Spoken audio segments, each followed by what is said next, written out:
Hello student.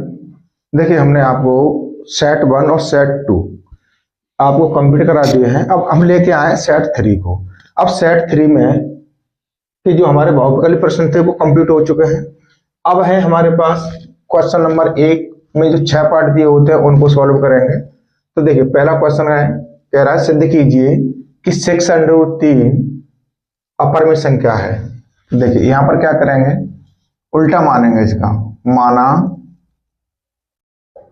6√3 एक परमेय संख्या है। परमेय संख्या है। जब ये परमेय संख्या है इसलिए 6√3 is equal to P upon Q मान लेते हैं, जहां P और Q not is equal to 0 रहता है बेटा। इसमें सह अभाज्य संख्याएं हैं। सह अभाज्य संख्याएं हैं। ठीक। अब देखिए कोई ज्यादा ऐसे मेहनत करने की जरूरत नहीं है। अब यहां पर जो हमारे पास 6 है इनटू में है, बराबर से उधर लेके जाएंगे, किस में हो जाएगा, डिवाइड में। इसलिए √3 is equal to P upon 6Q। अब ये हमारे पास क्लियर हो गया कि √3 बराबर P अपॉन Q। तो देखिए बेटा यहीं से हम इसे सिद्ध कर देंगे। देखिए जब P बटे Q एक परमेय संख्या है तो अब P और P अपॉन 6Q भी एक परमेय संख्या होगी, क्योंकि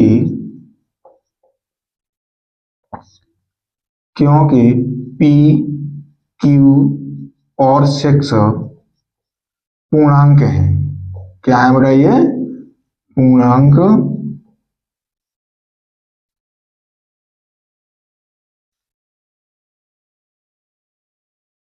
है।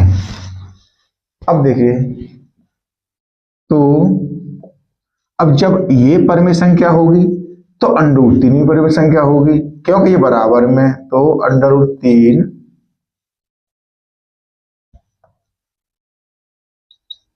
भी परमेय संख्या होगी। क्या होगा बेटा, यानी जब 6 upon P upon 6 upon Q के बराबर में है, ये परमेय संख्या है तो ये भी परमेय संख्या होगी। लेकिन हमें इसका विरोधाभास प्राप्त होता है।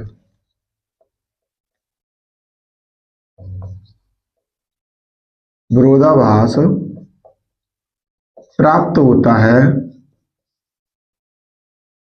कि √3 एक अपरमेय संख्या है।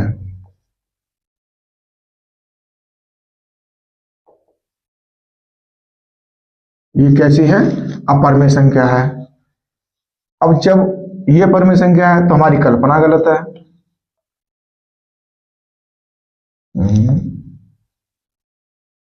यहां हमारी कल्पना गलत है, अतः 6√3 एक अपरमेय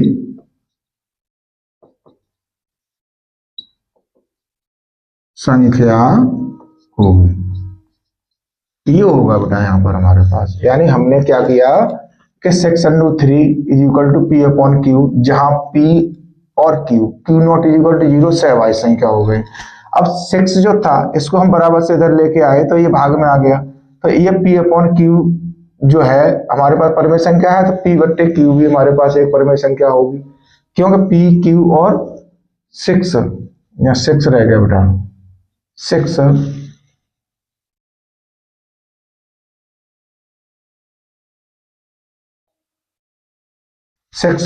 पूर्णांक है, तो √3 भी एक √3 भी परिमेय संख्या होगी।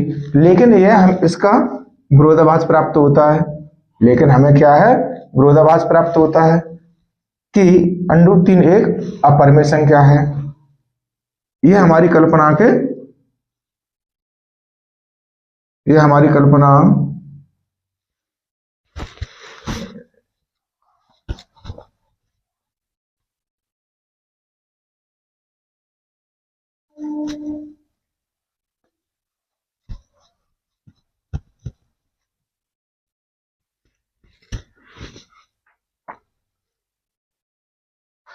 देखिए बेटा,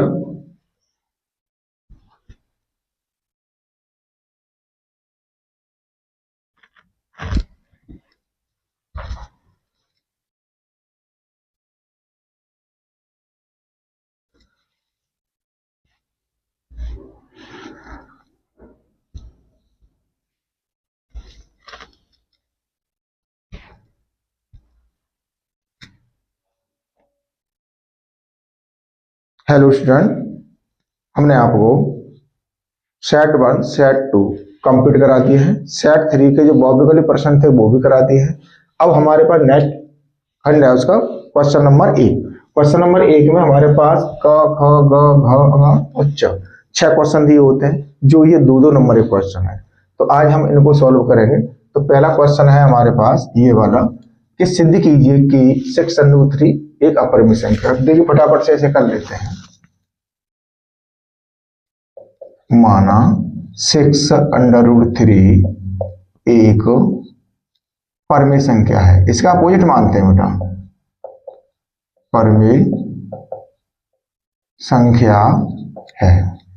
जब हमारे पास ये परिमेय संख्या है तो क्या होगा बेटा, इसे का कि 6√3 is equal to P upon Q रख देंगे, जहां पी और क्यू, यहां Q not is equal to क्या लेंगे हम, 0।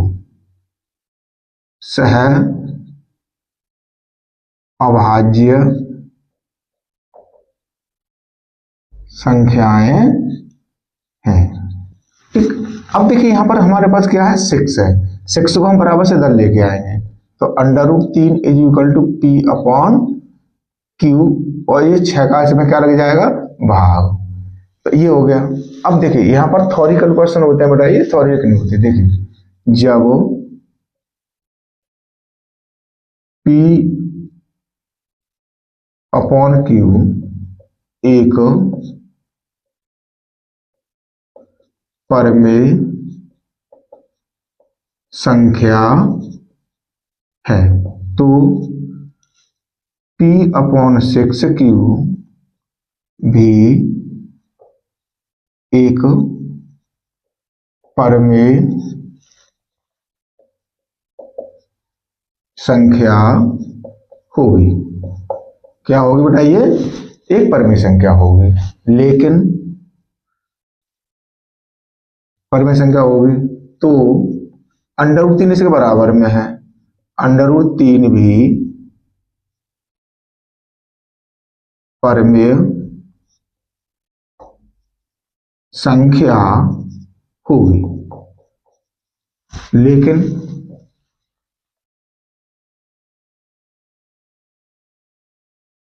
हमें इसका विरोधाभास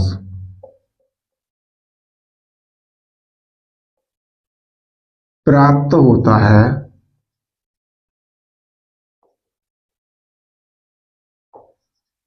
कि √3 एक अपरिमेय संख्या है बेटा, अपरिमेय संख्या है। ये क्या है हमारे पास, एक अपरमेय संख्या है।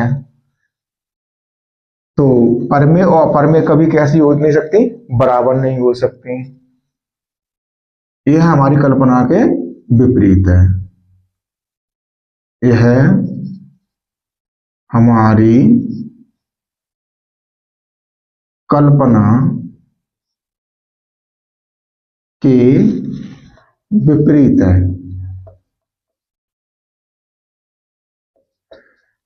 अतः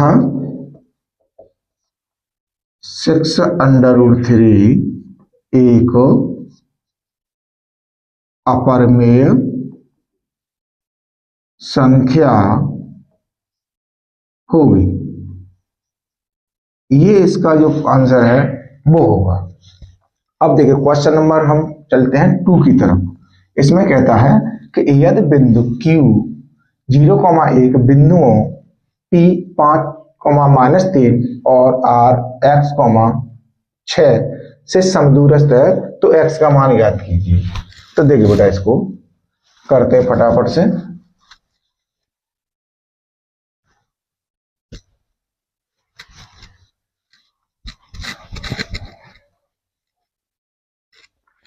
अब यहां पर कह रहा है कि Q जो है P और R के बीच में। तो देखिए एक रेखाखंड लेते हैं पहले हम।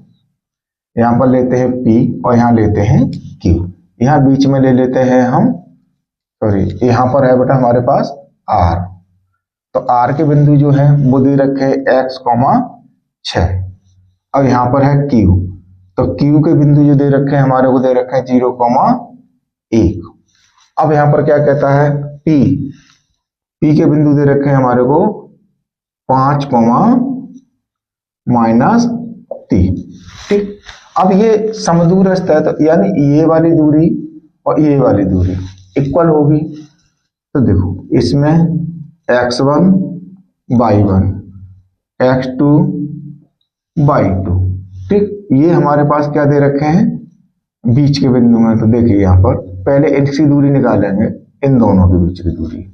तो पी क्यू बराबर निकालेंगे तो बेटा ये हो जाएगा अंडर रूट में x2 - x1 का whole square plus y2 - y1 का होल स्क्वायर। तो देखिए इसमें क्या करेंगे, ये हमारे पास है x1 y1, तो यहां मानेंगे x2 y2। ठीक। इसके लिए पी क्यू के लिए तो है 0 - 5 का होल स्क्वायर प्लस 1 - 3 होगा, लेकिन माइनस का है तो ये किसका हो जाएगा, प्लस का हो जाएगा होल स्क्वायर। तो ये हो गया -5 का होल स्क्वायर प्लस 4 बन जाएगा, 4 का स्क्वायर हो जाएगा। अब देखिए ये कितना हो गया, 25 प्लस 16। तो ये कितना हो गया हमारे पास अंडर रूट में 41। ये निकला है बेटा हमारे पास पी क्यू। अब हमारे पास क्या है, अब इसके लिए क्या मानेंगे हम, यानी इसके लिए मानेंगे, इसके लिए ये x1 हो जाएगा और ये y1 हो जाएगा। अब हम लेंगे QR, इसी फॉर्मूले के अकॉर्डिंग इसको रख देंगे। तो देखिए x - 0 का होल स्क्वायर प्लस 6 - 1 का होल स्क्वायर। तो ये हो गया बेटा हमारे पास x स्क्वायर प्लस 5 का स्क्वायर। अब x square plus 25 under root में, जब दोनों दूरियां बराबर हैं, जब पी क्यू बराबर क्यू आर, तब अब क्या करेंगे बेटा, हम इस दूरी को और इस दूरी को बराबर रखेंगे।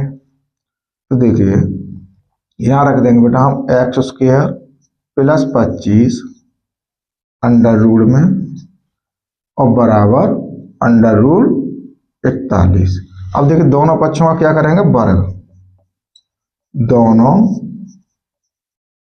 पक्षों का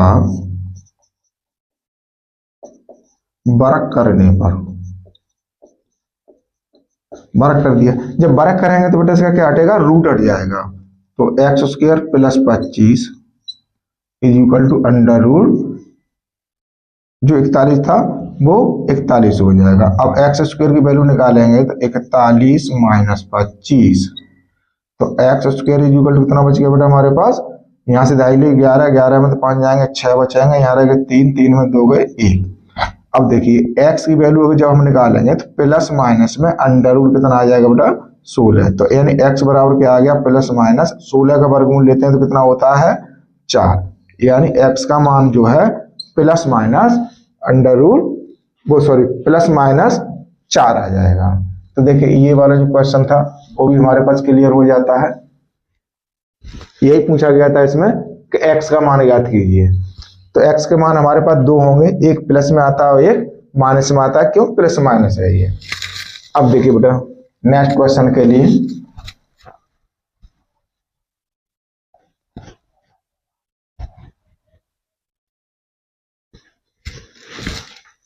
अब कहता है नेक्स्ट क्वेश्चन, वह अनुपात ज्ञात कीजिए जिसमें बाई अक्ष बिंदुओं को इतने इतने को जोड़ने वाले रेखाखंड को विभाजित करता है। तो देखिए दिया है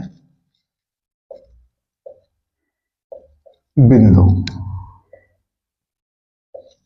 बिंदु दे रखे हैं बेटा हमारे पास 5, -6 और दूसरे बिंदु दे रखे हैं हमारे पास -1, -4। ठीक है, अब ये कह रहा है जोड़ने वाले रेखाखंड को विभाजित करता है, तो अनुपात पूछा है, माना अनुपात M1 और M2 है। ठीक है, अब बाई अक्ष पर बिंदु क्या होंगे हमारे पास, बाई अक्ष पर बिंदु मान लेंगे बेटा हम। देखो बाई अक्ष की बात कर रहा है तो x यहां पर 0 होगा, और बाई अक्ष की बात कर रहा है तो यहां बाई रख देंगे। अब देखिए इसको मान लेते हैं हम x1, y1, x2, y2। तो ये जो वाले बिंदु हैं बाई अक्ष के, तो इनको रखेंगे सबसे पहले हम 0, y is equal to M1 x2 plus M2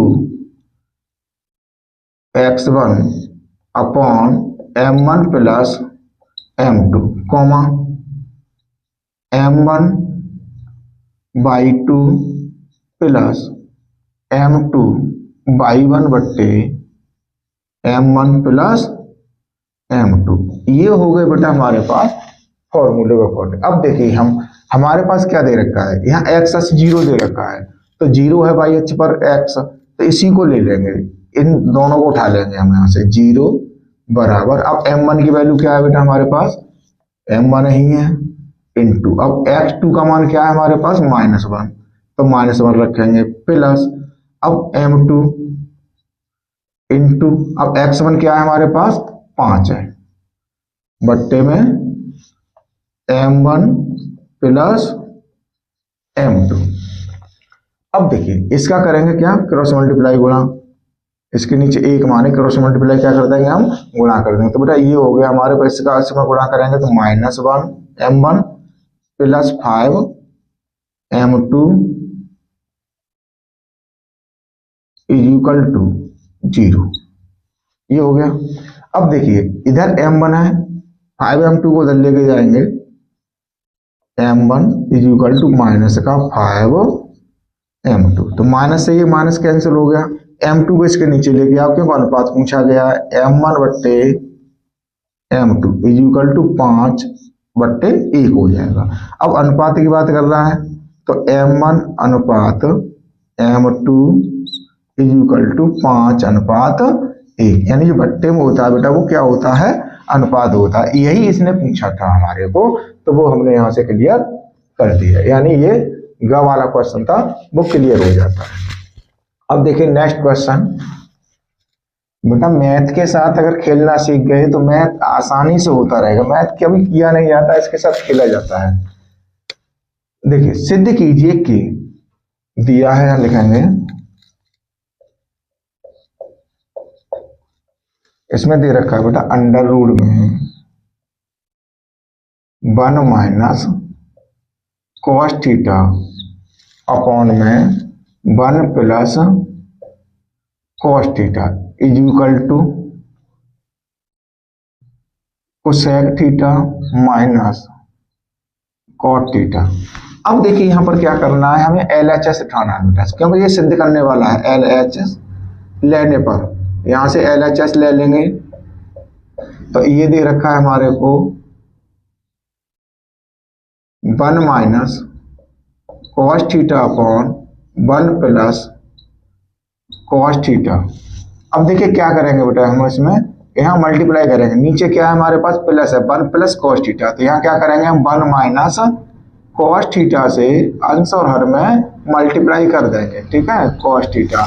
अब देखिए यहाँ पर ये ऊपर वाली वैल्यू माइनस माइनस की है, नीचे वाली प्लस माइनस की, तो इसमें क्या करते हैं हम, ऊपर तो हमारे पास होल स्क्वायर हो जाएगा 1 माइनस कॉस थीटा का होल स्क्वायर अपॉन में नीचे क्या बन जाएगा बेटा, वर्गांतर बन जाएगा 1 का square minus cos square theta. तो देखिए ये वैल्यू क्या आ जाएगी हमारे पास,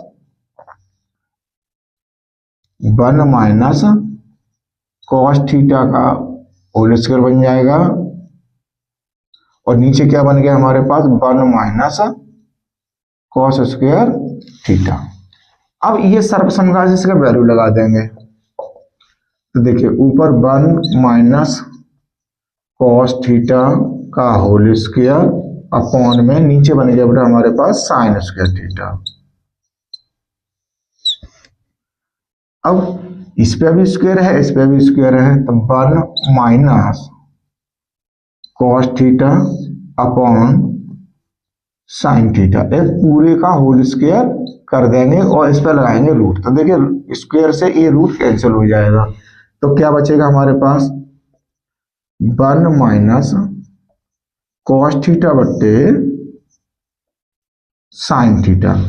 अब ये साइन थीटा है 1 के भी नीचे है और कॉस के भी नीचे है, तो इसे लिखेंगे 1 upon sine theta minus cos theta बट्टे साइन थीटा।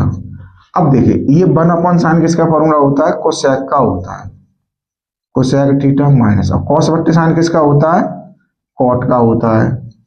तो यही हमारे को सिद्ध करा रहा था बेटा, यहाँ पर cosec theta minus cot theta, ये हमारे पास सिद्ध होकर के आ जाता है। अब है इसके बाद नेक्स्ट क्वेश्चन हमारे पास, इसे हटा देते हैं बेटा। उम्मीद करते हैं बेटा आपके समझ में आ रहे होंगे।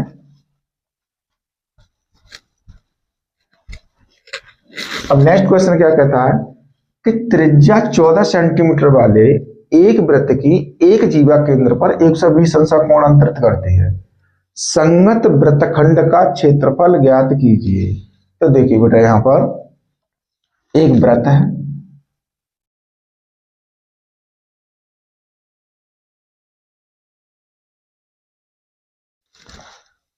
चौदह सेंटीमीटर त्रिज्या है, इसमें 14 हो गई, वाले वृत्त की एक जीवा केंद्र पर। अब देखिए यहां पर एक जीवा है, ये केंद्र पर 120 अंश कोण अंतरित करते हैं, तो बेटा ये जो कोण दे रखा है ये दे रखा है 120 अंश का। तो देखो यहां लिखेंगे दिया है r बराबर 14 सेंटीमीटर और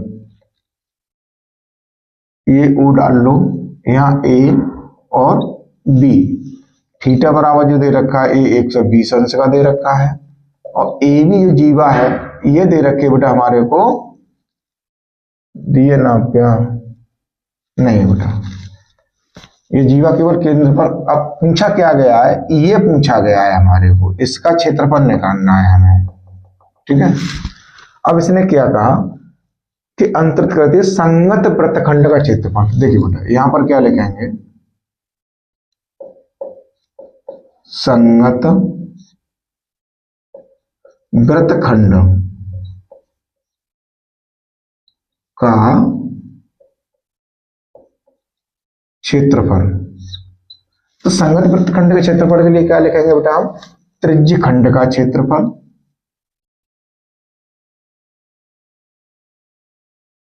त्रिज्य खंड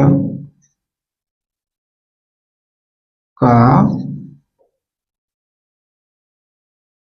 क्षेत्रफल माइनस, अब माइनस क्या करेंगे इसमें, त्रिभुज का क्षेत्रफल घटा देंगे, त्रिभुज का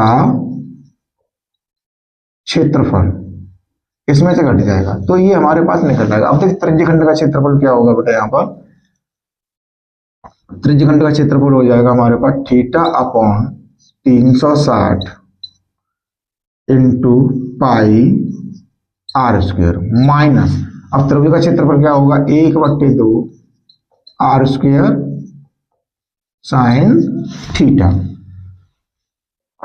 अब इसमें थीटा कितना है हमारे पास, 120 है, 360 गुणा पाई का मान लगाएंगे इसमें बेटा 22/7 गुणा 14 का स्क्वायर माइनस 1/2 गुणा 14 का स्क्वायर और साइन 120, यहाँ साइन का मान है बेटा वो है हमारे पास 120।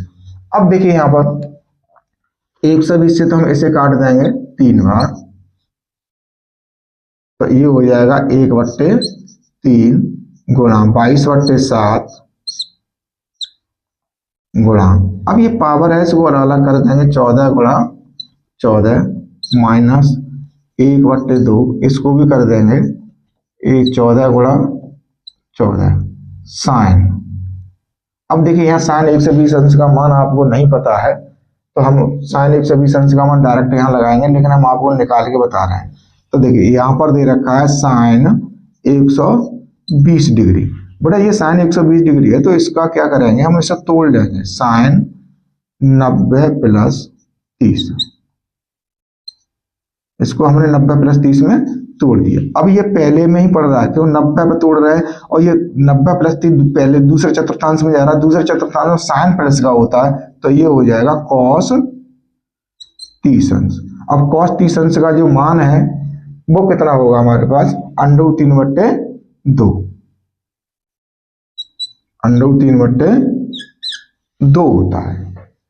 ठीक, आपकी समझ में आ गया, क्योंकि साइन 30 का मान कितना होता है हमारे पास, 1/2 होता है, और साइन 60 का मान कितना होता है, √3/2 होता है। जो साइन 60 का मान होगा वही cos 30 का मान हमारे पास निकल के आएगा। तो ये आपको पता चलेगा क्या है इसका, √3/2। इस प्रकार से हम मान इसको तोड़ करके निकाल लेते हैं, नहीं पता होता है तो। अब देखिए यहाँ पर